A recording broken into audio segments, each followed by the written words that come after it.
All right, well, let's talk about this Seahawks defense with Julian Love, who joins us right now on the huddle. Hi, Julian. How are we doing?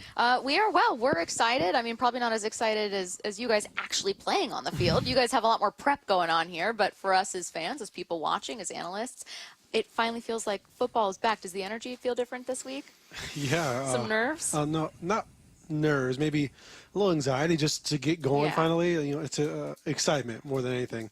But yeah, the week's been approached differently. You tell yourself in camp, approach every day the same and lock in, but you're not going to replicate that. It's a bit different. It hits a bit different week one. So yeah, we're super excited. Julian, I look at the secondary and I see a lot of names, and the player in me starts to think about all the combinations, like who can be where, doing what, and down the distance in situations or whatnot. Without revealing too much, could we expect a whole bunch of combinations when it comes to who's on the field at what time in different situations? Yes, you can expect a lot because, like you said, we have a lot of names, and you can only have a certain amount of DBs on the field at any given point. So we're going to mix and match and do different things because, right now we have really good depth. And I'm excited. It's the first time in my career I've really had this depth. And so we have to give different looks week to week, series to series, game to game. Yeah, speaking of your career, I was like, what changed? But then I'm looking at the numbers going, well, what changed is they started you last year. 16 games as a start, and you just exploded, man. 124 tackles, made plays all over the place. And is that kind of what you thought? You're like, hey, man, I've been waiting to get on here. Now I got my opportunity, and I'm gonna make the best of it. Yeah, it was honestly just a series of unfortunate, but, I wouldn't say that. But just opportunities that just wasn't going my way.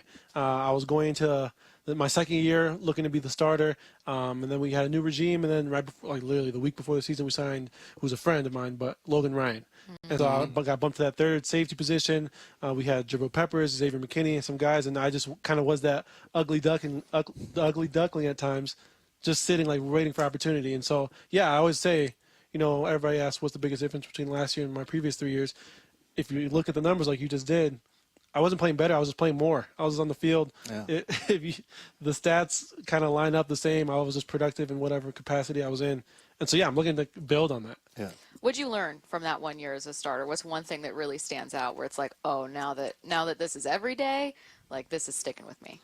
That I love football. I love football, and I have a sense of pride, going back to high school, grade school ball, college, whatever it was. I love being on the field, and it breaks your heart almost at times when you're not out there.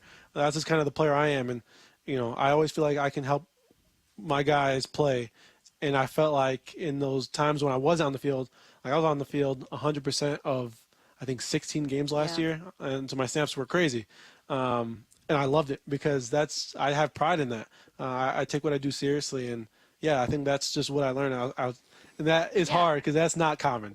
You don't see the guys usually playing 100% of snaps. And so even this year with the guys we have, I understand that my role might change week to week.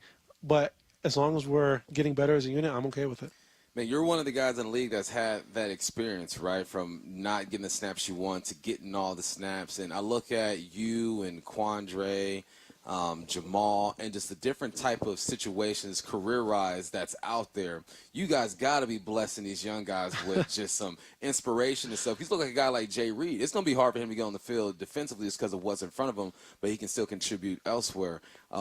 Do you feel like you guys do a good job of getting these rookies, young guys in and saying, look, don't be discouraged. There's going to be opportunities for you out there? Yeah, I mean, the easy answer is yeah. I think when you have such, like you said, different backgrounds, experience in the league, you get kind of all sorts of wisdom that's well-rounded from guys like that might be just very holding themselves accountable to do better. That could be simple. Somebody might say that. Some guys might say, hey, I was in your position. This is what you should be focusing on, what you should be doing. And for Jay Reed, I was in that position for years. And what I'm telling him is just take advantage of special teams, earn your way. I think you just have to gain trust. Things change. At the drop of a hat, things change. You could be thrown in the game, so you have to stay ready. So you don't have to get ready. Right. Hey, so Julian, you've been looking at this team, and it looks like a pretty young team all week. But what kind of stands out to you about the Rams offense?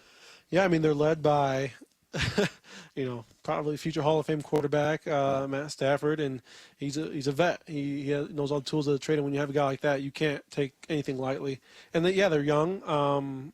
Cup's down this week, but they have talent. They drafted some good guys over the years, and they have some weapons that they're now trying to make a name for themselves. Mm-hmm. And so, Week 1 games are always so tough because you don't really have much to build on from the previous year.